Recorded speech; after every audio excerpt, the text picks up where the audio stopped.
చీకటి పడ్డాక మన చుట్టూ అసలు ఏం జరుగుతుందనేది ఎప్పుడైనా ఆలోచించారా? పగలు ఎంతో ప్రశాంతంగా కనిపించే ప్రదేశాలు రాత్రి కాగానే ఊహకందని రహస్యాలకు నిలయంగా మారుతాయని ఈ మూలకథలు చెబుతున్నాయి. ఈనాటి మన విశ్లేషణలో సైన్స్కు కూడా అంతు చిక్కని, వినడానికే ఒళ్ళు గగుర్పొడిచే కొన్ని అదృశ్య, చీకటి కథల వెనుక ఉన్న నిజాలను లోతుగా పరిశీలిద్దాం. ప్రపంచమంతా గాఢనిద్రలో ఉన్నప్పుడు నిజంగా ఏవి మేల్కొంటాయి? పగటి వెలుగులో దాగి ఉండే అదృశ్య శక్తులు చీకటి ముసుగులో ఎలా బయటకొస్తాయి?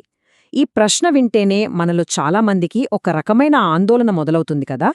చీకటి వెనుక ఉన్న ఆ రహస్య ప్రపంచాన్ని మనం నిజంగా అర్థం చేసుకోవాలంటే ఈ మూలకథల్లో ప్రస్తావించిన కొన్ని వింతైన, భయంకరమైన సంఘటనలను ఖచ్చితంగా గమనించాల్సిందే. సరే, ముందుగా ఒక ఆసక్తికరమైన, అదే సమయంలో భయపెట్టే థీంలోకి వెళ్దాం. అదే అదృశ్య ప్రయాణికులు. అర్ధరాత్రి కుండపోత వర్షంలో ఒంటరిగా ప్రయాణిస్తున్నప్పుడు దారిలో ఎవరికైనా లిఫ్టిస్తే ఏం జరుగుతుందో ఈ కథలు చాలా స్పష్టంగా, భయంకరంగా వివరిస్తున్నాయి. ఇక్కడ మనం ప్రధానంగా 2 సంఘటనలను పోల్చి చూడాలి. ఒకవైపు రవి అనే క్యాబ్ డ్రైవర్ ఉన్నాడు. విజయవాడ హైదరాబాద్ హైవే మీద నల్గొండ దగ్గర వర్షంలో తడుస్తున్న ఒక అమ్మాయికి లిఫ్ట్ ఇచ్చాడు. ఆ అమ్మాయి క్యాబ్ ఎక్కి పక్కనే ఉన్న ఒక మట్టి రోడ్డు గుండా పాత శ్మశానం దగ్గరకు వెళ్లాలని అడిగింది. మరోవైపు చూస్తే శ్యామ్ అనే వ్యక్తి రాత్రి 1 గంటకి అడవిగుండా వెళ్తుండగా వర్షంలో తెల్లటి బట్టలతో ఉన్న మరో అమ్మాయిని కారెక్కించుకున్నాడు.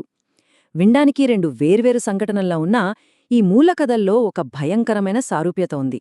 అదేంటంటే కుండపోత వర్షం, వెనుక సీట్లో కూర్చున్న నిశ్శబ్ద ప్రయాణికులు. కాసేపటి తర్వాత కారు డోర్లు లాక్ చేసున్నా కూడా వెనుక సీట్లో ఎవరూ లేకపోవడం. 2 కథలు ఒకే రకమైన భయానక వాతావరణాన్ని మనకు కళ్లకు కట్టినట్టు చూపుతున్నాయి. నిజంగా ఆ క్షణంలో శ్యామ్ పరిస్థితి ఒక్కసారి ఊహించుకోండి. వెనుక సీట్లో చూసినప్పుడు అక్కడ ఎవరూ లేరు. కారులో ఉన్న ఆ నిశ్శబ్దంలో ఉన్నట్టుండి తన చెవి దగ్గర ఒక చల్లటి గాలి తగిలినట్లనిపించింది. అంతేకాదు, చాలా స్పష్టంగా ఒక గొంతు, నన్నిక్కడే దింపేయ్ అని వినిపించింది. అద్దంలో చూస్తే కారులో తను తప్ప ఎవరూ లేరు, కాని ఆ గొంతు మాత్రం పక్కనే వినిపించింది. అసలు ఈ ఒక్క మాట చాలు ఆ సమయంలో అతను ఎంతలా వణికిపోయి ఉంటాడో అర్థం చేసుకోడానికి. ఇదంతా కేవలం వాళ్ల భ్రమ అని మనం అనుకోవడానికి వీల్లేదు. ఎందుకంటే ఆ కథల్లో భౌతిక ఆధారాలు కూడా మిగిలి ఉన్నాయని స్పష్టంగా చెప్పారు. రవి క్యాబ్ వెనుక సీట్లో మనిషి లేకపోయినా వర్షపు నీటికి బదులు నెత్తుటి మరకలతో తడిసిన మట్టి, దానికి తోడు 100 సంవత్సరాల క్రితం నాటి 2 పాత రాగి నాణేలు దొరికాయి. అటు శ్యామ్ కార్లో కూడా వెనుక సీటు కవర్లు వర్షపు నీటితో పూర్తిగా తడిసిపోయున్నాయి.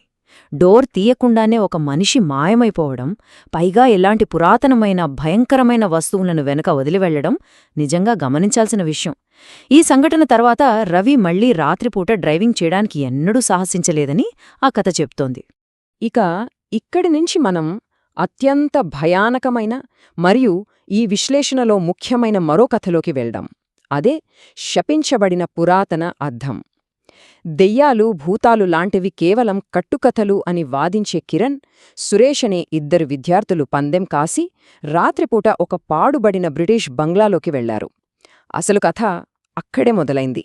ఆ రాత్రి భయం ఎలా క్రమక్రమంగా పెరిగిందో ఈ కథ అద్భుతంగా వివరిస్తుంది. వాళ్లు టార్చ్ లైట్లు పట్టుకుని ఆ దుమ్ము పట్టిన బంగ్లా లోపలికి వెళ్లారు. అక్కడ గోడకు వింతైన చెక్కచెక్కడాలున్న ఒక నిలువెత్తు పురాతన అద్దాన్ని చూశారు. అదంతా వట్టిదే అని నిరూపించడానికి కిరణ్ నవ్వుతూ ఆ అద్దం ముందుకు వెళ్లి తన చేతిని కిందకు దించాడు. కాని విపరీతమైన భయమేంటంటే అద్దంలోని ప్రతిబింబం మాత్రం తన చేతిని కిందకు దించలేదు. అది అలాగే పైకి ఉంచి కిరణ్ వైపు చాలా క్రూరంగా నవ్వింది. అద్దంలోని ప్రతిబింబం తనంతట తానుగా స్వతంత్రంగా కదలడమనేది ఈ మూలకథలో అత్యంత ఉత్కంఠభరితమైన క్షణం. ఆ తర్వాతి క్షణం ఊహించని వినాశనం జరిగింది. కిరణ్ భయంతో అరుస్తుండగానే ఆ అద్దంలోంచి ఒక నల్లటి, ముడతలు పడిన చేయి ఒక్కసారిగా బయటకొచ్చింది. నేరుగా కిరణ్ గొంతు పట్టుకుని అద్దం వెనుక ఉన్న ఆ చీకటి ప్రపంచంలోకి వాణ్ణి లాగేసుకుంది. ఆ క్షణంలో పెద్ద అరుపులు, వెంటనే అద్దం పగిలిపోయిన శబ్దం. ఆ తర్వాత ఆ బంగ్లా అంత భయంకరమైన నిశ్శబ్దమలుముకుంది. ఈ సంఘటన తరువాత జరిగిన పరిణామాలు మరింత ఆశ్చర్యకరంగా ఉంటాయి. తన కళ్ళెదుటే జరిగిన ఈ ఘోరాన్ని చూసిన సురేష్ ప్రాణభయంతో ఆ బంగ్లా బయటకు పరుగులు తీశాడు. మరుసటి రోజు ఊరివాళ్లందర్నీ తీసుకుని లోపలికి వెళ్లి చూస్తే ఆ పురాతన అద్దం ముక్కలు ముక్కలుగా పగిలిపోయి ఉంది, కాని కిరణ్ ఆనవాళ్లు మాత్రం అక్కడ ఎక్కడా లేదు. కిరణ్ ఏమయ్యాడు? అద్దం లోపలికి లాగబడిన తరువాత ఎక్కడికి వెళ్లాడు? ఇవి ఈనాటికి సమాధానం దొరకని ప్రశ్నలుగానే మిగిలిపోయాయని కథనం స్పష్టం చేస్తోంది. సో ఈ కథల ద్వారా మనం గమనించాల్సిన ఒక ముఖ్యమైన విషయం ఉంది. ఈ మూలకథల ప్రకారం రాత్రి వేళల్లో దాగిన కొన్ని నిజాలు మన తార్కిక ఆలోచనలకు, సైన్స్కు చాలా దూరంగా ఉన్నాయి. పగిలిపోయిన ఆ అద్దం కానివ్వండి, లేదా క్యాబ్లో దొరికిన ఆ 100 ఏళ్ల నాటి రాగి నాణాలు కానివ్వండి, ఇవన్నీ మనకు తెలిసిన భౌతిక ప్రపంచానికి, మనకు తెలియని అదృశ్య ప్రపంచానికి మధ్య ఉన్న సన్నటి గీతను చెరిపేస్తున్నాయి. ఇది మనం సులభంగా కొట్టిపారేయలేని ఒక చీకటి రహస్యం. ఈ భయానకమైన మూలకథలను విశ్లేషించిన తర్వాత మనకు ఒక్క విషయం మాత్రం స్పష్టంగా అర్థమవుతోంది. మన కంటికి కనిపించని, మన ఊహకు కూడా అందని ప్రమాదాలు మన చుట్టూ ఎక్కడైనా పొంచి ఉండవచ్చు. అది హైవే మీద నిలబడిన అపరిచితుల రూపంలో కావచ్చు, లేదా ఒక పాత అద్దంలో ప్రతిబింబం రూపంలో కూడా కావచ్చు. మరి ఈరోజు రాత్రి ప్రశాంతంగా నిద్రపోవడానికి ముందు చీకటి పడిన తర్వాత మంచం కింద ఏముంటుందో అనే ఆలోచన ఎప్పుడైనా వచ్చిందా? ఆ చీకటి మూలల్లో కూడా ఏవైనా రహస్యాలు దాగి ఉండవచ్చని ఈ కథలు మనల్ని హెచ్చరిస్తాయి.